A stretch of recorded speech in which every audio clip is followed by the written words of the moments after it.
Bien, bonsoir à tous. Nous allons pouvoir commencer. Il y a toujours quelques retardataires, mais ils nous suivront en cours de route. Alors, avant de commencer, je souhaite la bienvenue à ceux qui nous ont rejoints depuis l'annonce de la conférence de ce soir, qui a suscité un certain intérêt sur les réseaux sociaux. On a eu pas mal de demandes d'inscription. J'espère que ces nouveaux venus auront la bonne idée de rester pour les semaines à venir, puisque nous aurons l'occasion de vous proposer d'autres conférences, ici même, avant de pouvoir nous retrouver dans les salles des cafés ou dans les amphithéâtres. Ce soir, nous vous proposons d'évoquer une de ces questions qui a le don d'arriver à diviser profondément les gens, alors que l'on est très souvent peu informé à son endroit. Essayez simplement de lancer le sujet du rétablissement du port d'armes lors de votre dîner de Noël ou du réveillon. Vous risquez de susciter l'hystérie des convives bien davantage que si vous aviez parlé de la lutte à mener contre l'islamisme ou de la sortie de l'Union européenne, sujet pourtant sensible. Alors pourquoi ce sujet? Depuis plusieurs mois notamment, même si le débat est bien plus ancien, les thèmes du port d'armes ou de l'autodéfense sont parvenus à gagner le débat intellectuel et même journalistique.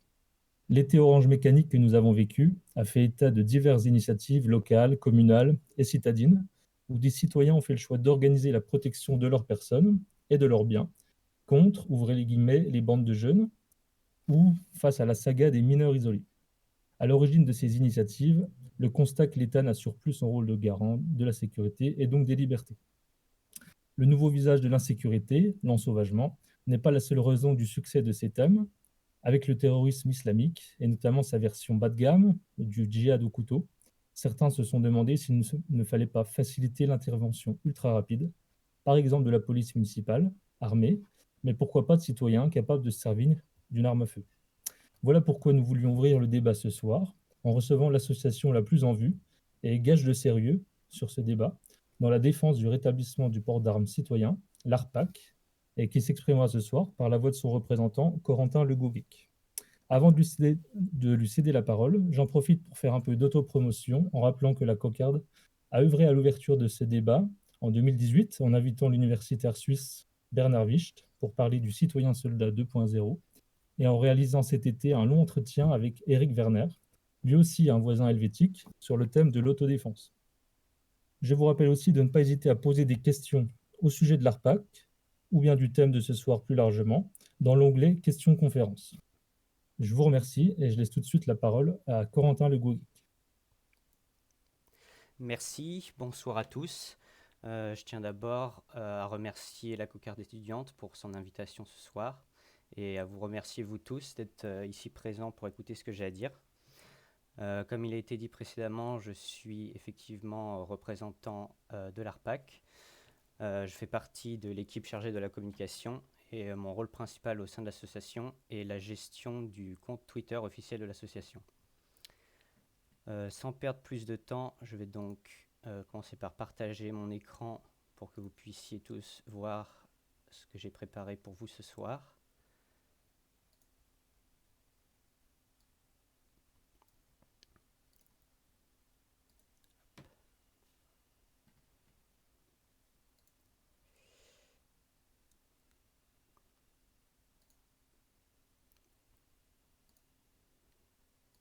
Et voici. Alors, aujourd'hui, je vais vous présenter l'ARPAC, donc l'Association pour le rétablissement du port d'armes citoyen. Je vais commencer par vous expliquer qui nous sommes, ce que nous proposons, et vous apporter une justification et une explication de l'intérêt du port d'armes dans notre société, en particulier dans la société française à l'heure actuelle. Alors, tout d'abord, qui sommes-nous? L'ARPAC, nous sommes donc une association loi de 1901. Je vous ai rajouté le numéro de l'association si ça vous intéresse. En tant qu'association loi de 1901, nous sommes évidemment une association à but non lucratif. Et nous nous voulons également apolitiques, c'est-à-dire que nous sommes affiliés à aucun courant ni parti politique.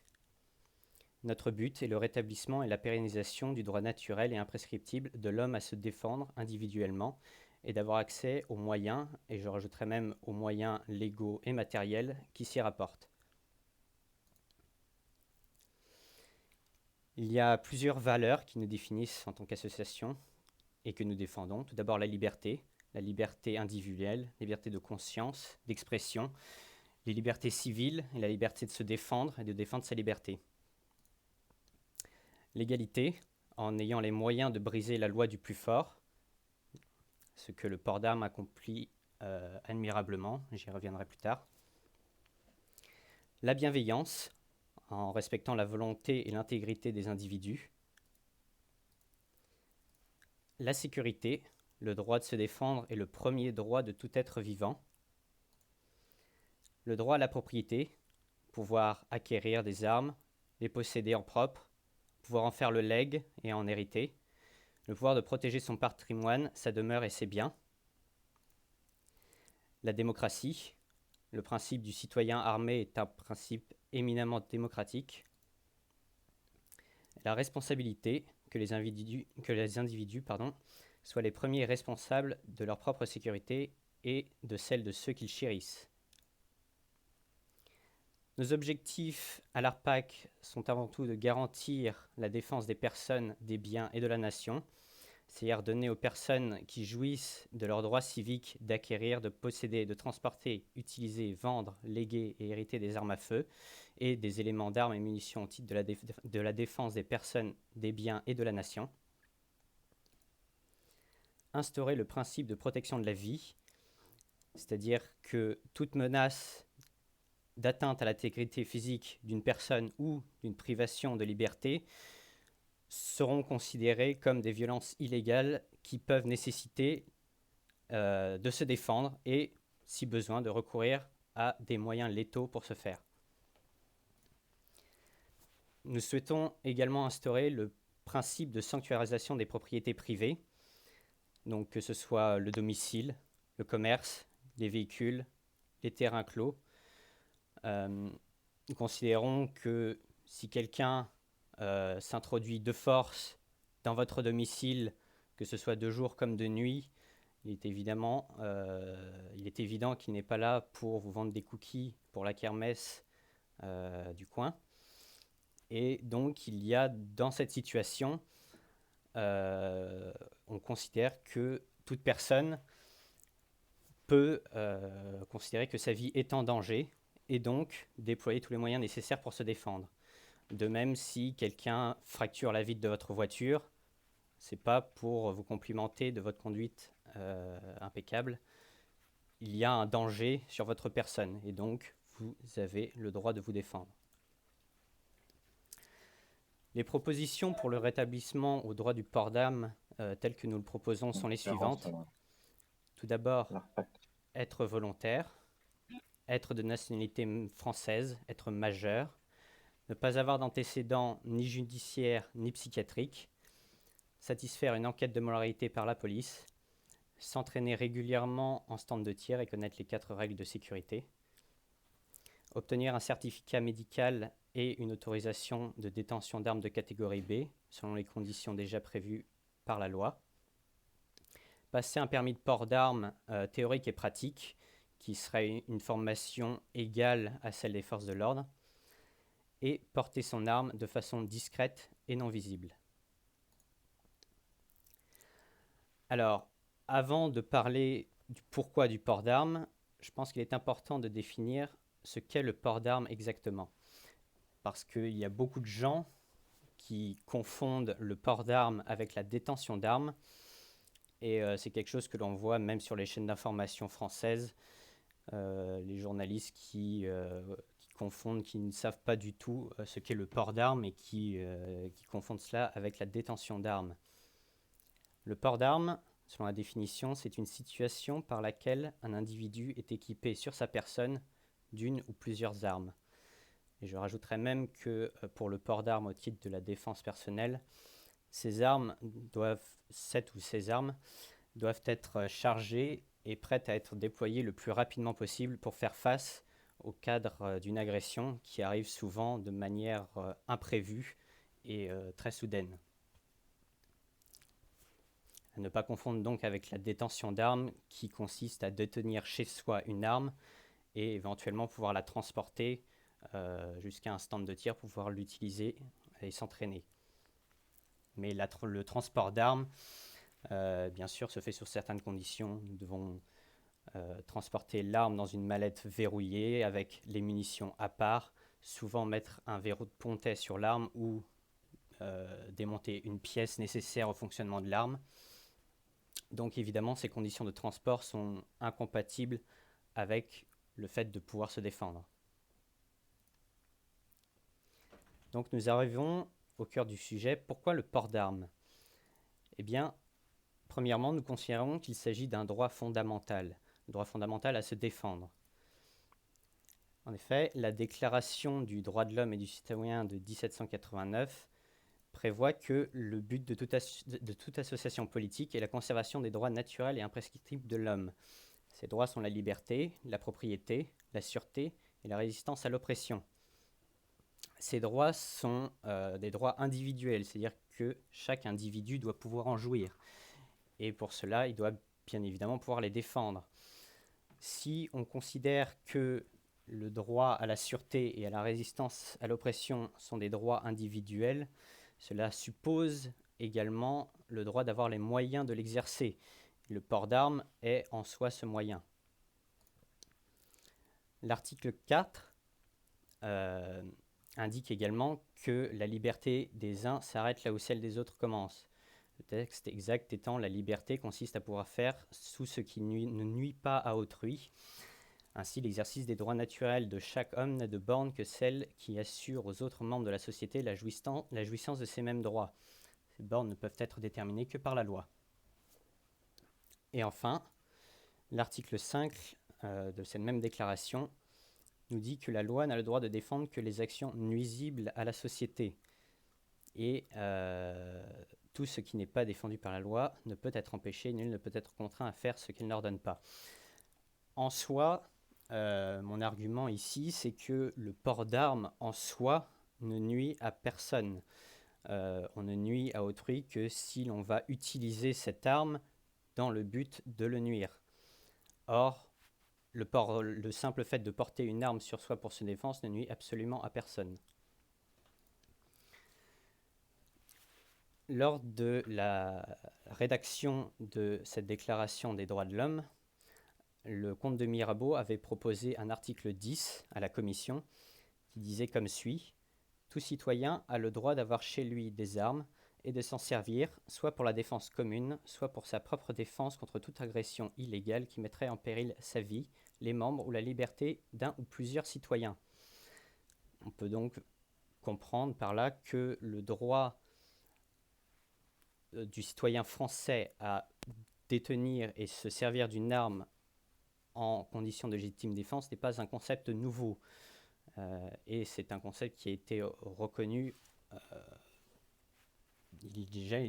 au moment de la création de la Déclaration des droits de l'homme. Le comité avait d'ailleurs considéré que ce droit était évident de nature et l'un des principaux garants de la liberté politique et civile, car nulle autre institution ne peut le suppléer, et il est impossible d'imaginer une aristocratie plus terrible que celle qui s'établirait dans un État par cela seul qu'une partie des citoyens serait armée et que l'autre ne le serait pas. Que tout raisonnement contraire sont de futiles sophismes, démentis par les faits, puisqu'aucun pays n'est plus paisible et n'offre une meilleure police que ceux où la nation est armée. Le comité a néanmoins rejeté l'article à l'époque, mais on peut tout de même constater que c'est une idée qui a fait son chemin. Même au niveau de la Convention européenne des droits de l'homme, on retrouve l'article 2 qui confère le droit à la vie et qui nous rappelle que infliger la mort n'est pas en contradiction avec le présent article si la mort est infligée pour se défendre d'une agression illégale qui mettrait en péril sa vie ou sa liberté. Donc le droit à la légitime défense est un droit qui est éminemment reconnu même au niveau européen. Et l'article 5 de ces mêmes déclarations nous indique que le droit nous assure le droit à la liberté et à la sûreté. Donc encore une fois, un droit individuel à sa propre sécurité et à la liberté. Une autre raison, plus dans les faits actuels, de rétablir le port d'armes citoyen est évidemment l'insécurité en France. Les crimes et délits depuis 2012 sont en augmentation, et en particulier le bilan de 2019 est très mauvais. Nous pouvons constater ici sur ce graphique l'évolution des crimes rapportés à la police et à la gendarmerie. Nous pouvons voir en rose donc la totalité de ces crimes, et en bleu et en violet, respectivement, les crimes rapportés à la police et à la gendarmerie. Lorsque l'on ne conserve que l'évolution des crimes en totalité et que l'on ajuste un peu l'échelle, on peut faire apparaître plus en évidence cette augmentation des crimes et délits. Et on peut voir que, évidemment, nous sommes dans une pente montante, très très inquiétante. On peut classer par différentes catégories de crimes aussi et observer cette augmentation. Nous pouvons voir l'évolution ici des coups et blessures volontaires de 2010 à 2019. Nous avons en bleu la série brute, c'est-à-dire la série des incidents déclarés à la police nationale, et en rouge la série de la CVS, qui veut dire cadre de vie et sécurité, et qui est une étude nationale et annuelle de la victimisation en France. Donc nous pouvons voir que les deux courbes suivent à peu près une tendance similaire et qu'elle est à l'augmentation à la fois pour les coups et blessures et les violences sexuelles, ce qui est évidemment très inquiétant. Autre fait que je trouve assez intéressant, les vols avec violence qui, eux, sont en diminution, que ce soit avec ou sans armes. Je trouve ça plutôt intéressant, surtout si on sait interpréter ce que cela veut dire, parce que cela ne veut pas nécessairement dire que la violence en général est en diminution, mais plutôt que le vol est devenu une motivation moindre pour cette violence. C'est-à-dire que les criminels auront une autre motivation que le vol des faits personnels pour causer la violence. C'est assez inquiétant, car cela veut aussi dire que l'argument de vous n'avez pas besoin de vous défendre, si on vous agresse, vous avez jusqu'à donner à l'agresseur ce qu'il demande et il vous laissera tranquille. Cet argument est de moins en moins valable, parce que c'est de moins en moins une motivation pour l'agression et la commission de violence sur la personne. Maintenant, quelle est cette nouvelle motivation pour causer la violence ? Pour l'instant, c'est assez difficile à dire, parce que c'est un phénomène relativement nouveau. Mais je suis sûr que nos criminologues pourront étudier le phénomène et nous apporter des réponses.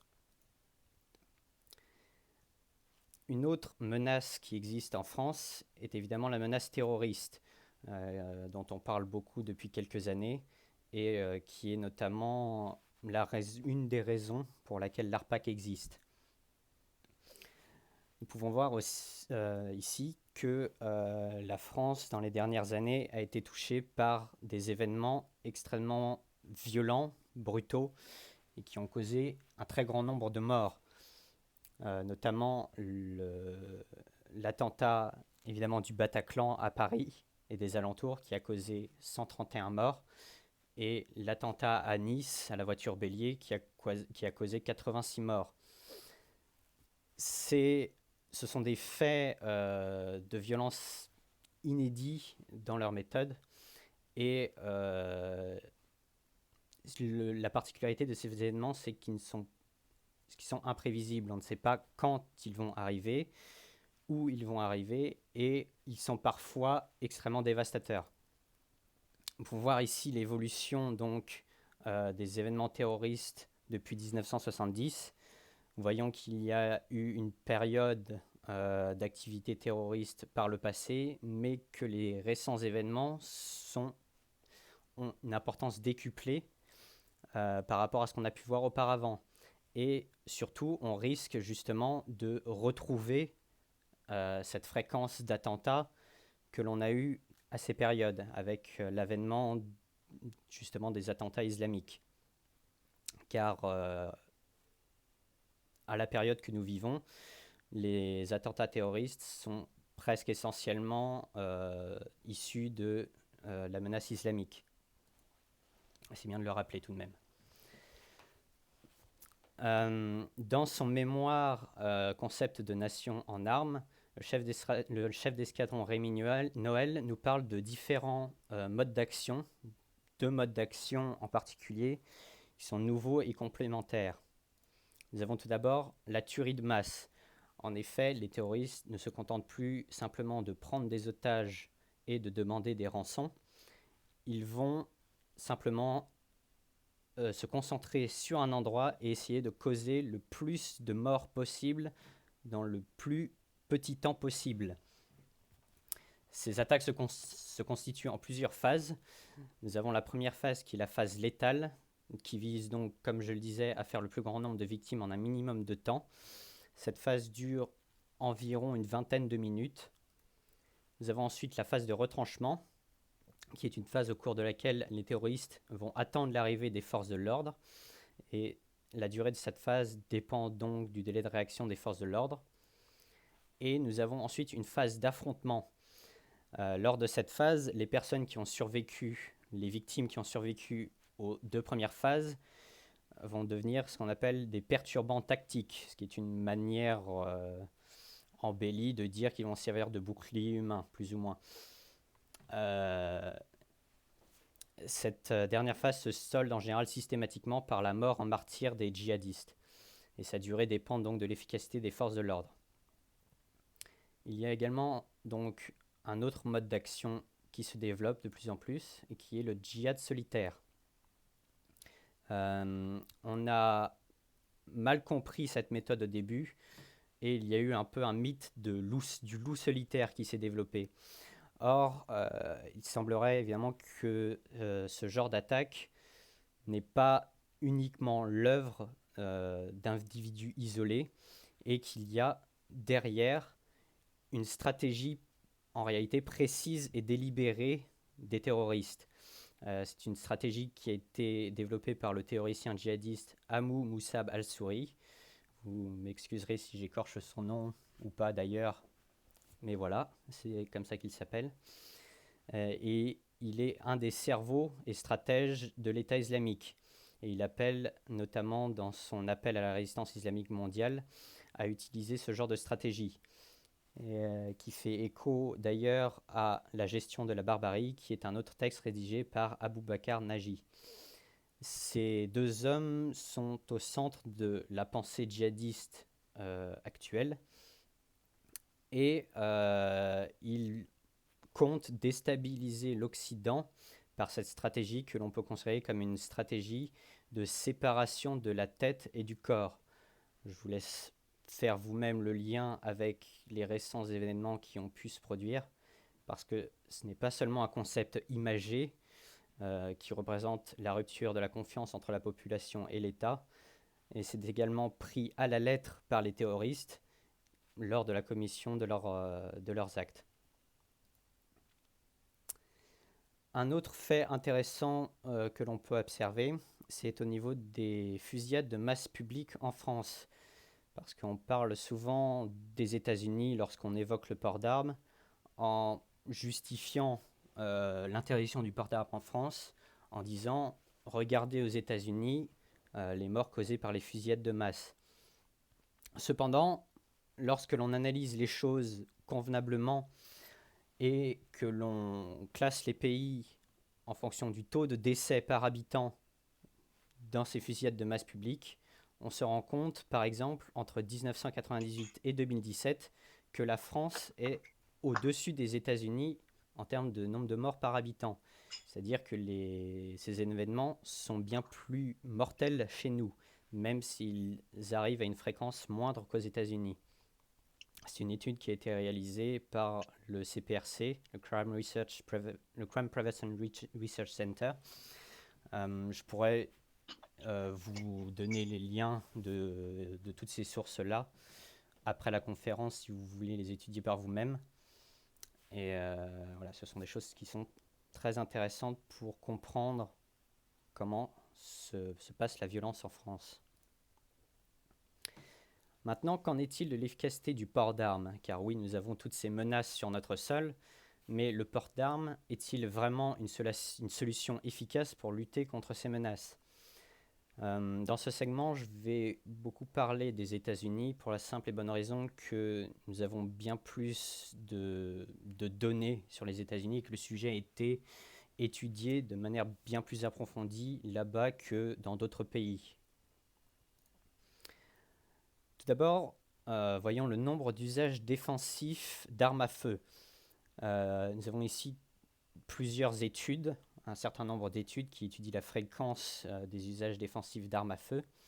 Nous pouvons voir que la majeure partie de ces études recense un nombre très grand d'usages défensifs, ce qui amène à penser qu'il s'agit d'événements très très communs, au moins aussi communs que les usages offensifs, voire bien plus. Les usages offensifs d'armes à feu sont estimés environ entre 400 000 et 800 000 par an aux États-Unis.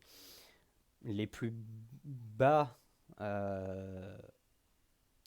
basses estimations cohérentes des usages défensifs font environ entre des 700 000 usages défensifs et vont jusqu'à 3,5 millions, voire plus. L'étude que j'aime bien citer en général, que je cite souvent, c'est l'étude de Kleck and Gertz, Arm Resistance to Crime, qui estime les usages défensifs à 2,5 millions par an. C'est l'étude sans doute la plus approfondie sur le sujet et l'étude qui est la plus citée en général lorsqu'on aborde ce sujet. La localisation de ces usages défensifs. Donc nous avons environ 37,3% de ces usages qui se produisent au sein du domicile du défenseur, ce qui implique que environ 63% de ces usages se produisent à l'extérieur du domicile et impliquent une forme de port d'armes quelconque.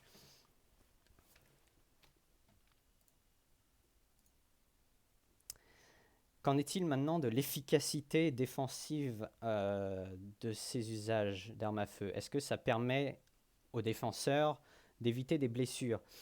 La plupart des études nous démontrent que oui. Nous voyons ici un graphique, le résultat de l'étude de l'avocat constitutionnel et criminologue Don B. Cates, et qui compare l'usage défensif d'armes à feu à différentes autres méthodes de défense.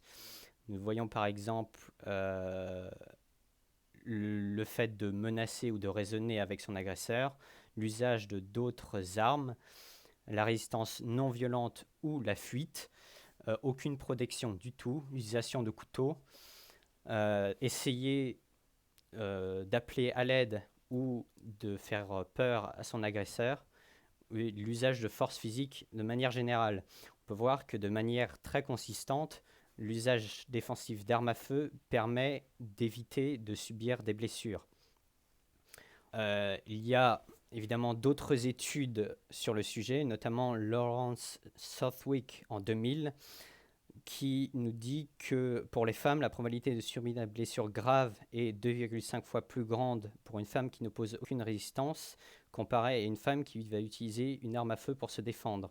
En comparaison, pour vous donner une ordre d'idée, se défendre avec une arme à feu multiplie par 4 les chances de subir des blessures graves par rapport à l'usage défensif d'armes à feu. Pour les hommes, ils en profitent également, mais l'avantage est moindre. Opposer aucune résistance n'augmente les chances de subir des blessures graves que par un facteur de 1,4 comparé à la défense par arme à feu. Et la probabilité de subir des blessures graves en se défendant avec autre chose qu'une arme à feu ne multiplie les chances de subir des blessures graves que par 1,5. Donc on peut voir que la défense par arme à feu profite bien plus aux femmes. Et pour cause, la défense par arme à feu permet de virtuellement supprimer le facteur physique dans la confrontation. Ça permet donc une égalité avec l'agresseur, que vous soyez grand, petit, handicapé, une femme, un homme, peu importe. La méthode de défense par arme à feu va vous permettre d'éviter des blessures physiques et de protéger efficacement votre intégrité physique. En plus de l'efficacité défensive, le port d'armes permet d'avoir un effet dissuasif sur la criminalité violente. Vous voyez ici notamment les résultats de l'étude Crime Deterrence and Right to Carry Concealed Handguns de Lott and Mustard, qui ont étudié l'effet du passage de port d'armes plus libéral dans certains États aux États-Unis. Ils ont comparé notamment au niveau des États et au niveau des comtés. Et ils ont découvert que, de manière générale, l'adoption des lois favorables au port d'armes permettait une réduction de la criminalité violente. Nous pouvons voir ici notamment les effets sur les meurtres, les viols, les vols à main armée et aggravated assaults, que l'on pourrait considérer comme les coups et blessures. En totalité, ils ont déterminé que les meurtres diminuaient en moyenne de 8%, les viols de 5% et les coups et blessures de 7% après l'adoption des lois sur le port d'armes. J'aurais pu mettre le graphique concernant la criminalité violente de manière générale. Elle suit une courbe assez similaire à celle des coups et blessures. C'est-à-dire que nous avons une sorte de parabole inversée au début et au moment de l'adoption des lois sur le port d'armes, elles vont se mettre à diminuer et à baisser de manière significative.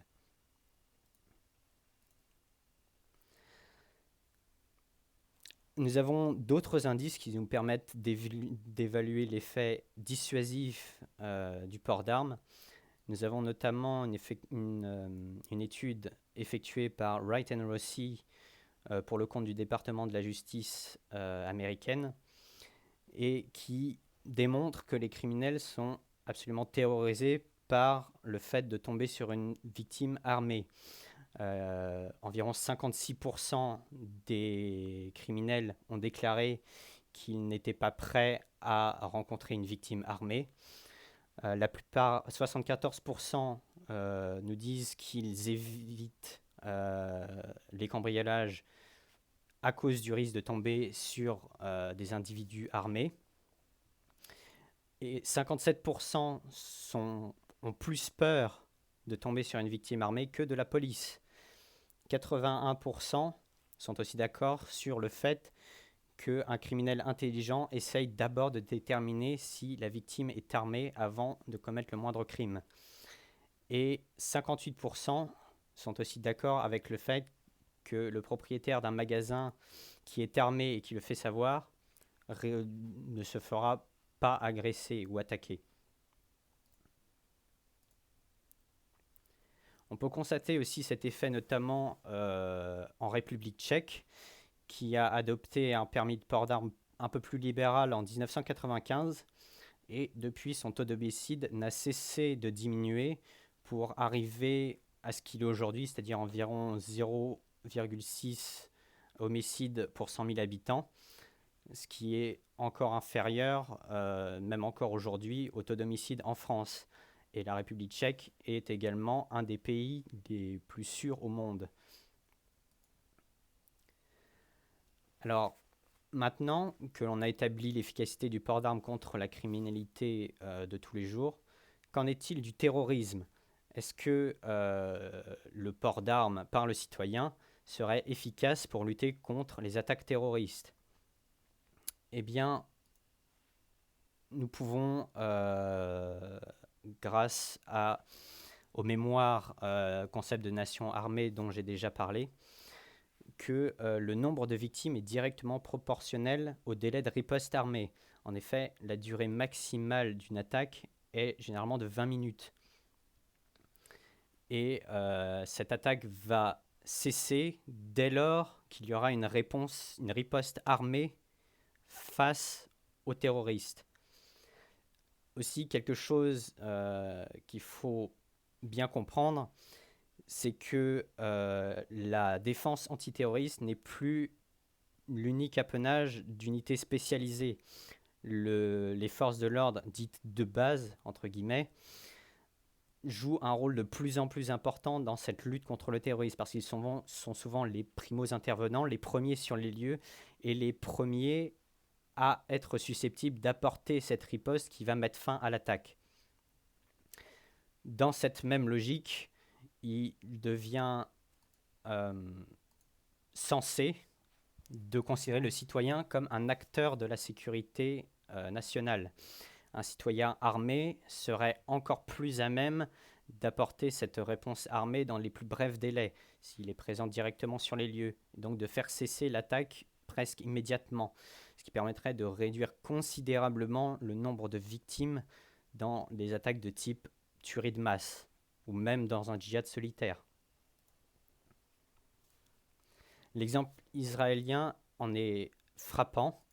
Selon les centres des affaires publiques de Jérusalem, 30% des attaques terroristes ont été stoppées par des citoyens.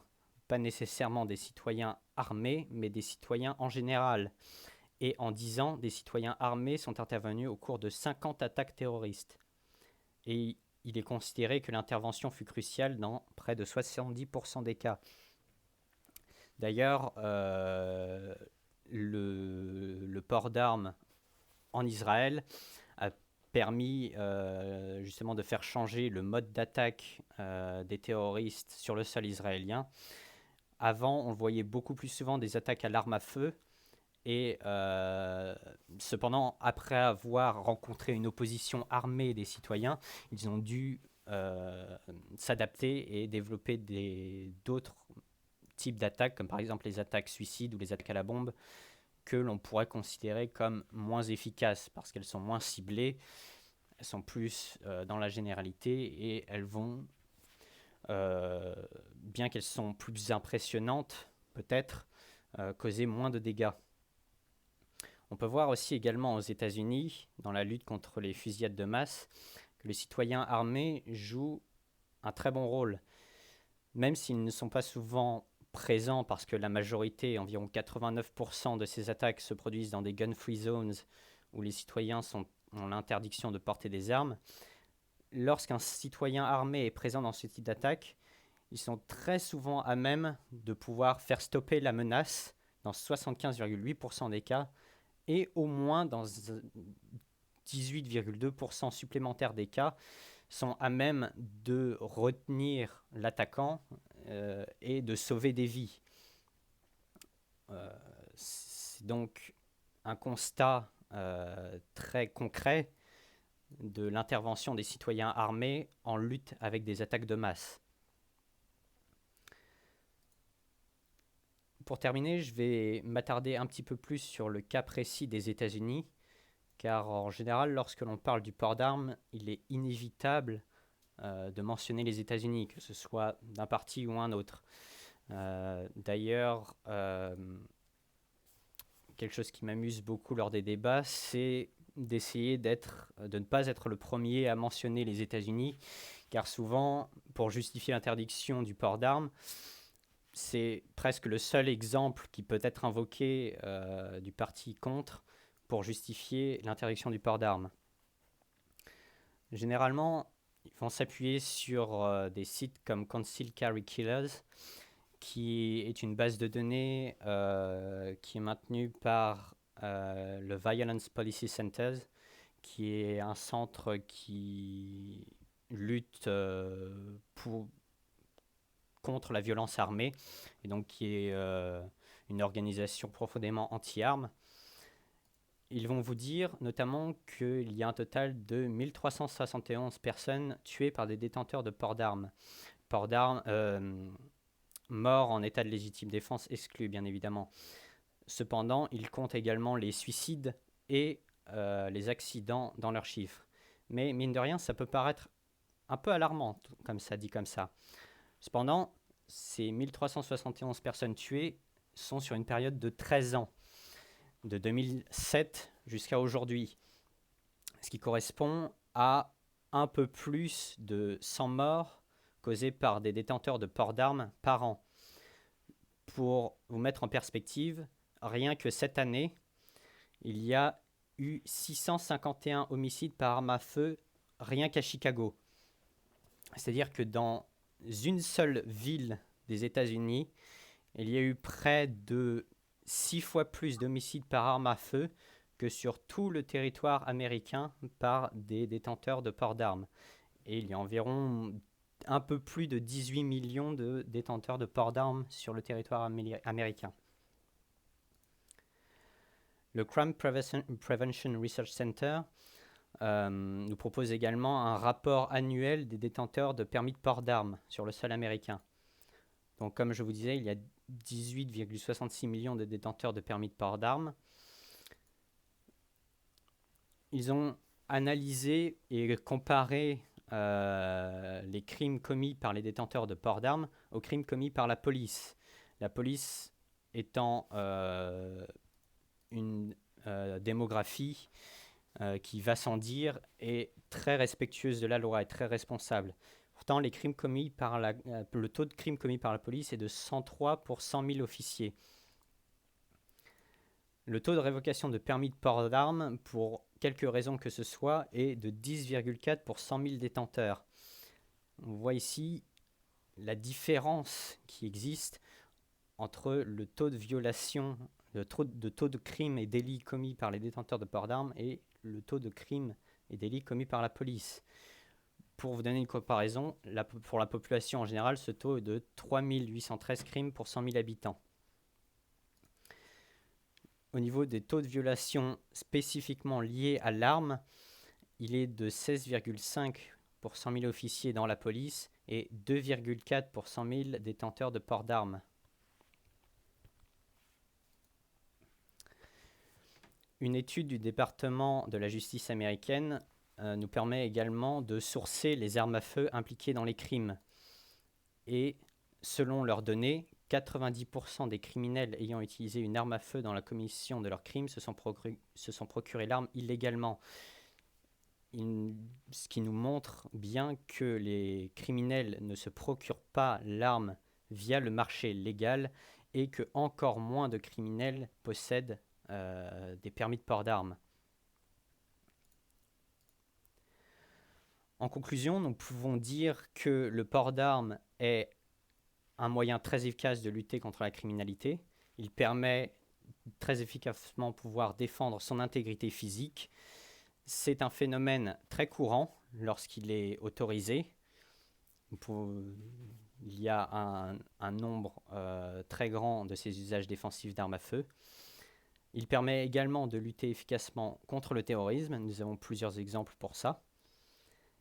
Et il y a très très peu de raisons, virtuellement aucune raison de penser que autoriser le port d'armes permettrait d'augmenter la criminalité violente. On pourrait même penser l'inverse. On a des études qui nous indiquent que le port d'armes permettrait justement la diminution de la criminalité violente par l'effet dissuasif qu'il procure. Ce sera tout pour moi. Je vous remercie pour votre attention. Nous pourrons désormais passer à une phase de questions, si ça vous intéresse.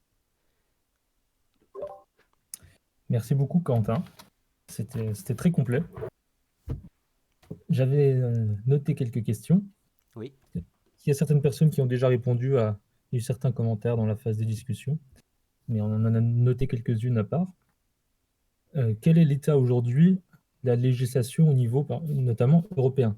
Est-ce qu'il y a quelque chose qui est envisagé par exemple, la Commission européenne? Est-ce qu'ils essaient d'homogénéiser un petit peu les législations des différents pays? Est-ce que la tendance va plutôt vers la libéralisation de l'accès au port d'armes ou au contraire vers sa restriction, sa limitation? Alors, au niveau européen, effectivement, ils essayent de mettre en place des régulations concernant surtout la détention d'armes. L'Europe essaye de limiter la circulation des armes. La tendance est plutôt anti-armes. On le voit bien, hein, il y a de nombreuses régulations sur la détention d'armes et elles sont pas favorables du tout aux tireurs. Récemment, je voulais dire, Il y a eu des lois européennes concernant les munitions à plomb qui ont, et dont l'utilisation va être limitée, voire pratiquement interdite pour des causes environnementales notamment, mais il y a aussi derrière ça, je pense, une volonté de limiter la détention d'armes et de décourager la pratique du tir sportif notamment, et il n'y a pratiquement aucune volonté d'amener à la détention d'armes au titre de la défense personnelle, et encore moins pour le port d'armes. Euh, Cependant, il y a des pays européens qui résistent à cette volonté de l'Union européenne. On peut le voir notamment en République tchèque, qui sont très attachés à leur droit de port d'armes et qui ont même très récemment inscrit ce droit à la détention et au port d'armes au titre de la défense dans leur constitution. Donc il y a des efforts qui sont mis en place. On peut le voir aussi également en Italie, qui ont l'année dernière assoupli leurs lois en matière de légitime défense, et notamment au niveau de la sanctuarisation du domicile. Et l'usage d'armes à feu au titre de la défense y est devenu bien plus permissive. Maintenant, est-ce que on peut s'attendre à une généralisation de ce droit au niveau européen? Je pense que c'est pas gagné. Il y a encore des efforts à faire et on ne va pas vraiment dans cette direction.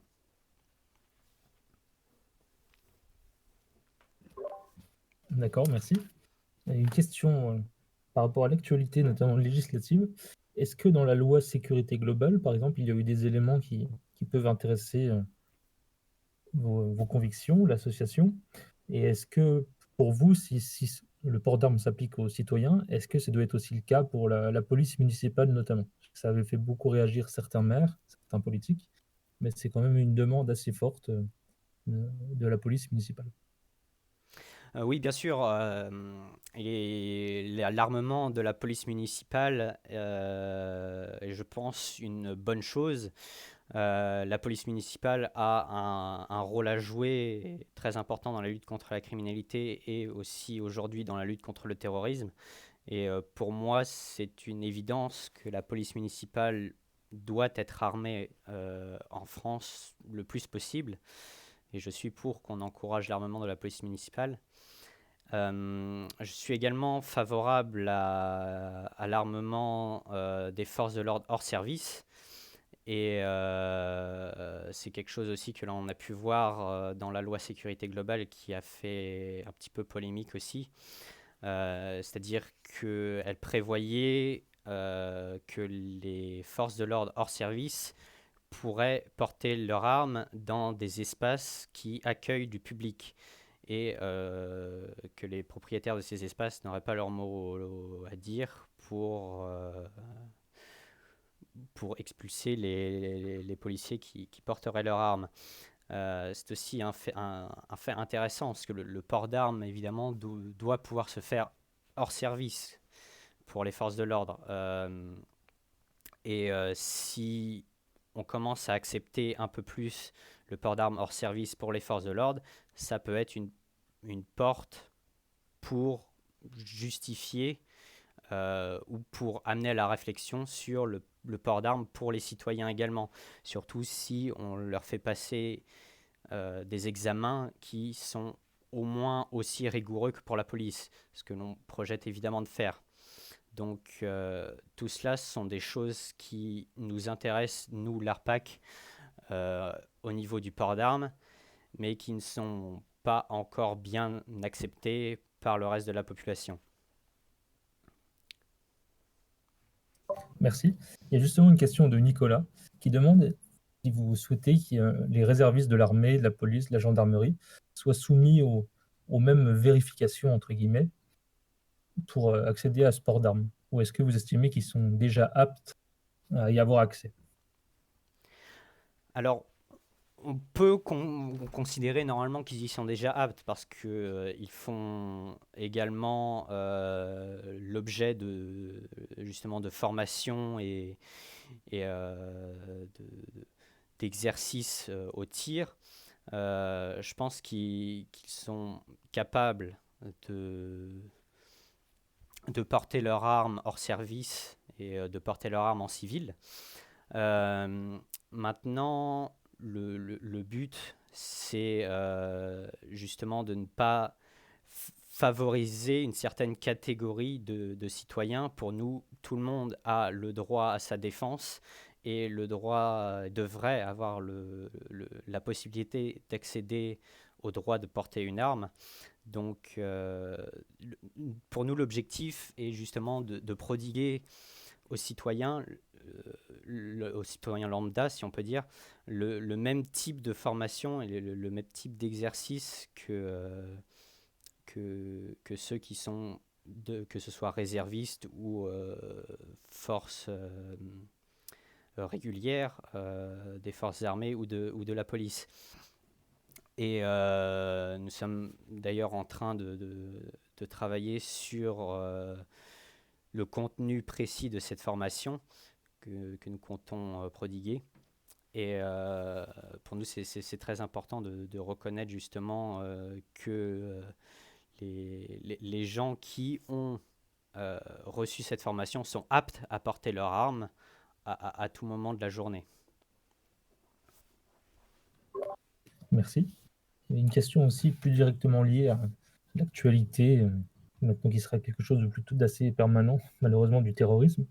Est-ce que selon vous, il y a eu des exemples d'attentats de grande ampleur ou d'attaques de plus faible ampleur où le port d'armes citoyen aurait permis, disons, une intervention plus efficace ou, disons, aurait pu apporter quelque chose de bénéfique à la réponse à cette attaque, soit à la bloquer, à l'empêcher, à limiter son ampleur?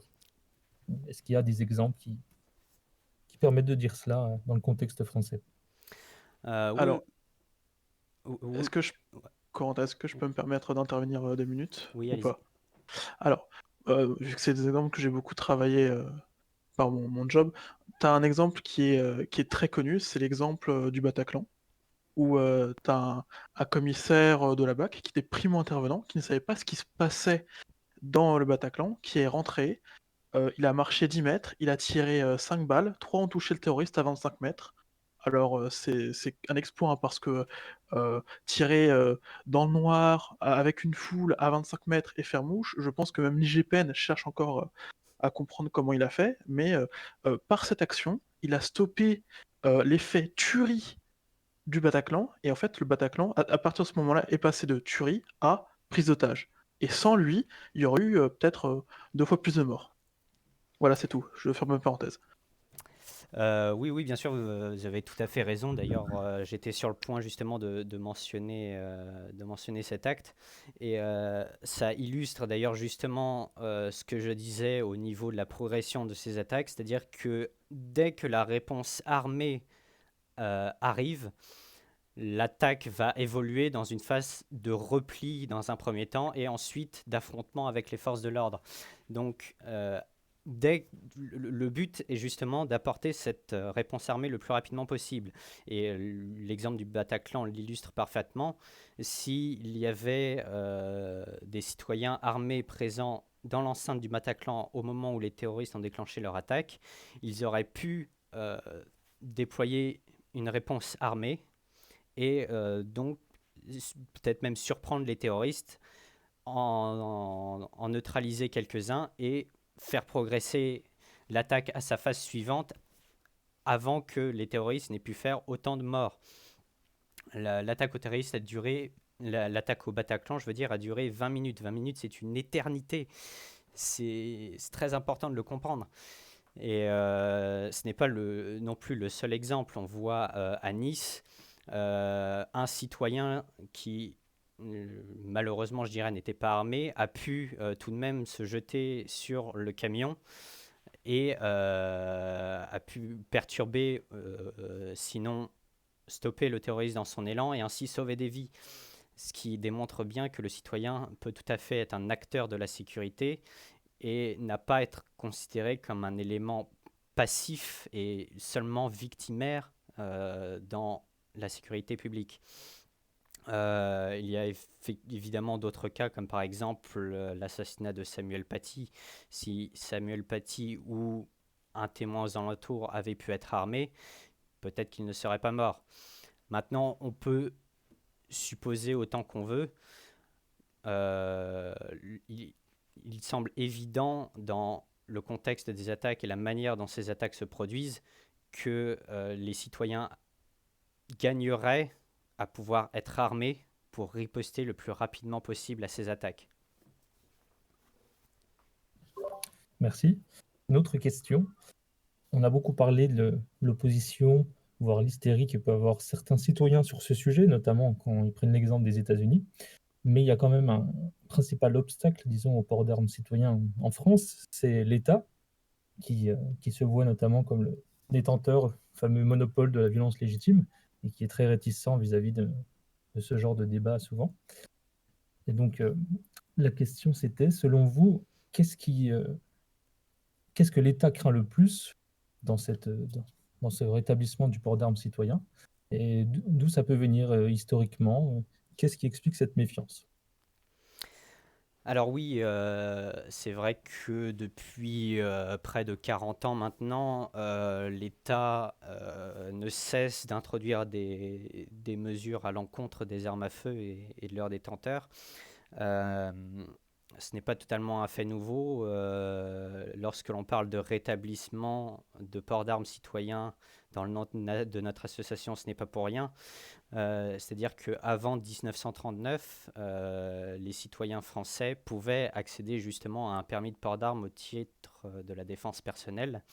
Et ce port d'armes fut abrogé à la veille de la Seconde Guerre mondiale,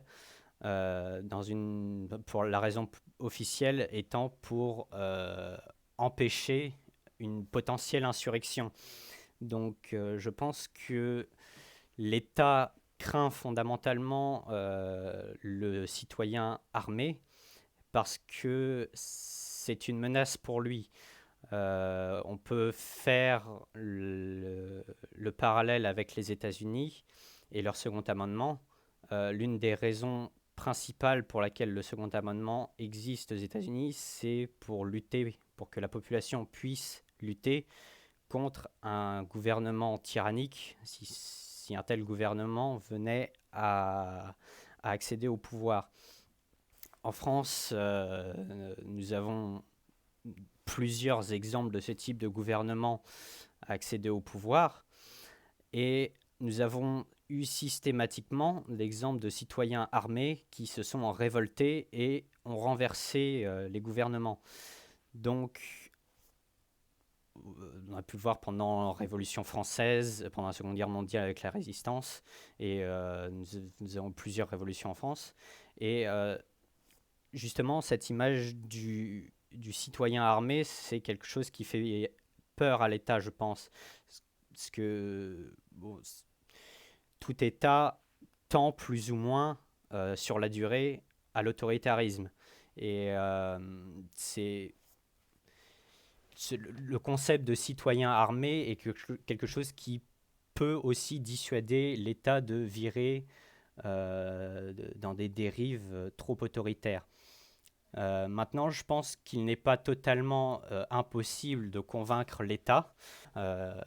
Appelez-moi optimiste si vous voulez, mais je pense qu'il y a moyen de faire changer d'avis nos dirigeants, surtout si nous avons du poids, un nombre de citoyens qui se déclarent en faveur du port d'armes et qui se bougent pour se faire entendre.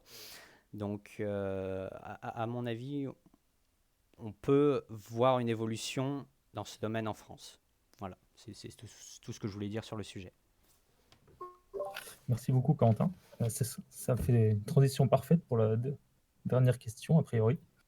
Justement, à l'approche des élections présidentielles, vous avez bien fait entendre que vous étiez apolitique, et ça, à mon avis, c'est tout à fait pertinent pour mieux faire passer ces idées. Mais est-ce que vous envisagez une communication particulière pour la campagne de l'élection présidentielle? Je pense par exemple à certaines certaines méthodes qu'ont pu avoir, par exemple, les associations écologistes, qui faisaient des chartes de l'environnement et qui l'envoyaient à tous les candidats en essayant de voir lequel défendait le plus les éléments, les différentes clauses qui étaient dans la charte. Et ça permettait un petit peu de situer les candidats sur ce débat, sur ce sujet, et un petit peu de les pousser à se prononcer sur certaines mesures. Est-ce que c'est quelque chose que vous envisagez pour, pour faire gagner de la place à vos idées, à vos objectifs dans le débat politique? Oui, évidemment, c'est quelque chose que l'on envisage. D'ailleurs, on a déjà plus ou moins commencé. Récemment, on a organisé ce qu'on a appelé l'opération carte postale, c'est-à-dire que nous avons fabriqué des cartes postales à l'effigie de l'ARPAC et nous en avons distribué à nos membres pour qu'ils puissent les envoyer aux différents députés, au président de la République, au Premier ministre, au ministre de l'Intérieur, aux chefs des partis, aux médias. Nous avons créé cette campagne pour justement amener au débat et c'est quelque chose que nous pouvons envisager de faire lors de la campagne des élections présidentielles. Nous avons également aussi des contacts avec certains partis. Nous avons notamment par exemple le mouvement national démocrate qui propose dans son programme le port d'armes citoyen. Et nous avons discuté un peu avec eux pour discuter des modalités du port d'armes qu'ils pourraient proposer. Donc nous avons déjà eu des échanges très positifs à ce niveau-là. Alors je ne sais pas si je peux beaucoup en parler parce que c'est un fait assez nouveau, mais on travaille également sur la constitution d'un dossier d'environ une trentaine de pages que l'on pourrait confier aux députés et sur lequel ils pourraient s'appuyer en cas potentiellement d'un projet de loi concernant le port d'armes citoyen. Donc nous avons plusieurs projets en cours en l'état, des actions pour amener justement le débat du port d'armes politique, du port d'armes, je veux dire, sur la scène politique. Très bien. Et pour finir, ce ne sera pas une question, mais plutôt une aide qu'on peut vous apporter. Si parmi nous, parmi ceux qui nous ont écoutés, sont intéressés pour défendre ce rétablissement du port d'armes citoyen, comment peuvent-ils vous contacter, vous joindre, vous aider ou rejoindre l'association éventuellement? Alors déjà, si vous souhaitez suivre notre activité, nous sommes présents sur les réseaux sociaux, donc Twitter, Facebook, Instagram, et nous avons également un channel Telegram public. Si vous souhaitez adhérer, nous sommes actuellement... les adhésions pour la période de l'année 2021 sont ouvertes. Donc vous pouvez aller sur notre site pour voir les modalités d'adhésion. Vous trouverez aussi tout un tas d'informations sur notre association sur le site internet arpac.eu. Donc n'hésitez pas à aller regarder ça. Ça nous ferait plaisir et c'est très intéressant. Très bien. Bien, merci beaucoup Corentin et merci aux membres de l'ARPAC qui ont répondu aux questions sur la discussion générale. Merci à vous. C'est un mouvement politique, mais c'est un sujet sur lequel il n'y a pas encore vraiment de position officielle et je pense que c'est même assez partagé au sein de l'association. Mais à mon avis, c'était important d'en parler car c'est un sujet qui est amené à revenir. Et de toute façon, dans le débat public, on le voit bien, le nombre d'articles qui ont évoqué les questions de l'autodéfense cet été, à mon avis, ça va continuer dans les prochaines années. Et donc, je pense que ce sujet va revenir et va se poser vraiment en état politique. Donc voilà, c'était un peu notre but aussi d'être un peu précurseur, d'essayer d'en parler un petit peu, de faire écho à tout cela.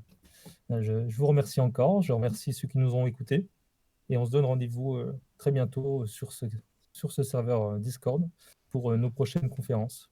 Merci à tous et bonne soirée.